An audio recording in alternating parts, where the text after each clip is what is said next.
Hey folks, welcome back to another Dice Tower preview. I'm Mark, and today we're taking a look at Disrupt, which is brought to you by Triple Meeple. It's for 1 to 4 players, ages 14 and up, and games generally run about 50 to 90 minutes. Welcome to the world of Silicon Valley, where innovation and financial prowess collide. In this board game, you will take on the roles of startupper, BPO, angel investor, and market leader, each with unique skills and strategies. The goal? To amass wealth by taking on the tech industry's giants and coming out on top. As a startupper, you will need to come up with innovative projects to challenge the market leaders, who will stop at nothing to maintain their dominance. Angel investors will be watching closely, weighing the risks of investing in your project and others. Meanwhile, the BPO will be lurking, looking for opportunities to capitalize on needs of everyone involved. To succeed, you will need to buy and sell shares, improve your project design, development, and marketing, hype your projects on social media, and bluff your way through the strengths and weaknesses of your competitors. With each player's asymmetrical abilities and powers, every game will be a unique challenge, requiring quick thinking, strategic planning, and a bit of luck. So are you ready to take on the fast-paced, high-stakes world of Silicon Valley? So, like I said, there are 4 main roles in Disrupt, and depending on player count will determine which are in play. However, the game really shines with 4 players. First, we have the startupper. The startupper is an entrepreneur that is trying to create strong projects that will triumph over the market leaders that already have established projects. You start with the least amount of funds, but with the most shares from your projects.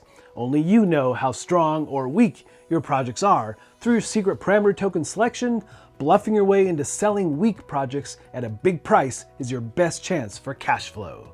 The BPO, or Business Process Outsourcer, will offer solutions that will strengthen any project, for a price of course. The BPO's main strategy usually is helping the projects that they have invested in and staying useful to everyone. The more other players use their services, the more profit they can collect. The angel investor tries to make the most of the market by selling and buying shares at the optimal moment.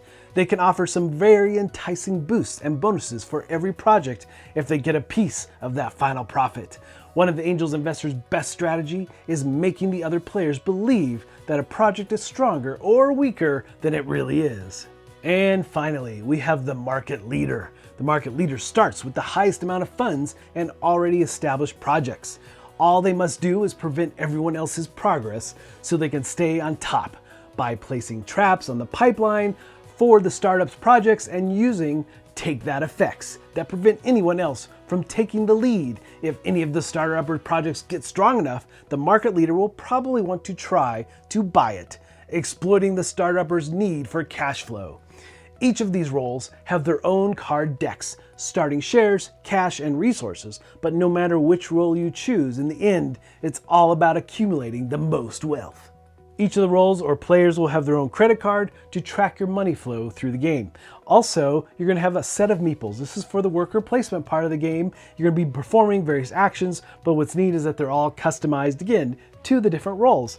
Now, across the top of the board, you're going to have the project pipeline, and the startupper is going to be introducing the new projects into this pipeline where the market leader has established projects already in play. Each project, regardless if it's established or a new one being introduced, will need a set of cubes to be successful.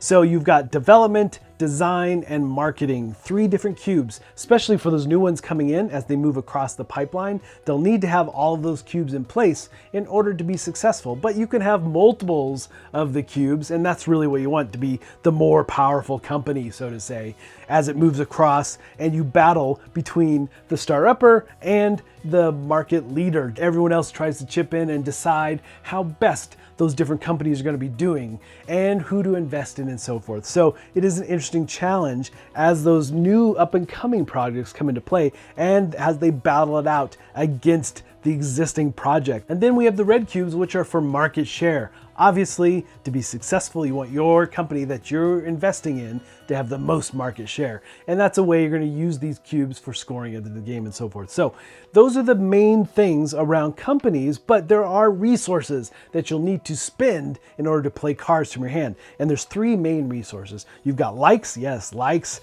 You've got experience and innovation. Those are going to be key, and you're going to have to be accumulating those from actions you're performing and then using those to spend and play cards out of your hand. In the middle of the board is where all the worker placement happens.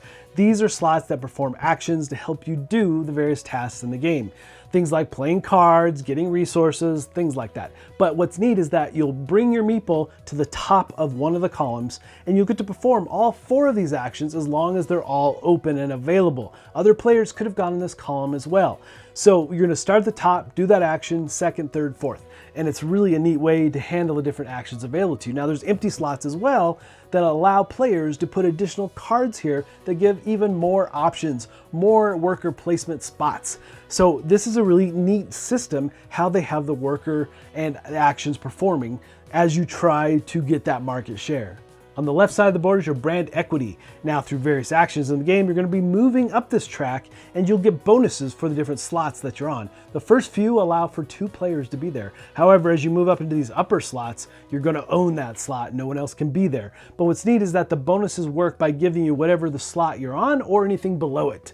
And one of the big reasons for moving up this brand equity track is because at the end of the game, you're gonna get millions in cash for the different resources you have on hand. So based on what slot you're in these first 4 slots that is. So it is key to getting there for end of game scoring. At the bottom of the board, you have the buying and selling of shares. Each of the players have their own row here where you can put stocks in that you hope to get rid of, or if you just need to make some money for sure. But you also have the social track. Now, the people are going to be super interested in things that are higher on this track. So this track will be changing quite frequently through the course of the game. And then finally, we have a deck of cards. These cards are going to be events that trigger every round. And one last note about the projects at the top is that you have a market size track. It'll be moving up and down through the course of the game, but there's also bear and bull tokens that will influence what happens at the end game scoring and how it affects those different projects. Also, you're going to have the starter upper who applies a secret token as well, affecting the outcome for either good or bad. Maybe they want to tank a project for some reason and they want to get people to invest in it for no good reason. So it is something you need to keep an eye on through the course of the game, but there's some mystery to what's going to happen at the end. So you need to really keep an eye on the other players and how they're behaving with those different projects.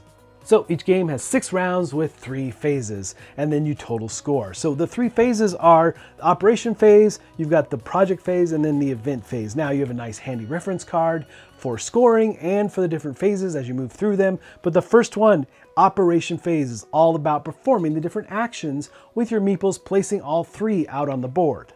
And there's so many actions available to you. And remember, when you place your meeple into one of these columns, it starts at the top and does all the actions and moves down, as long as there are spots available to move down.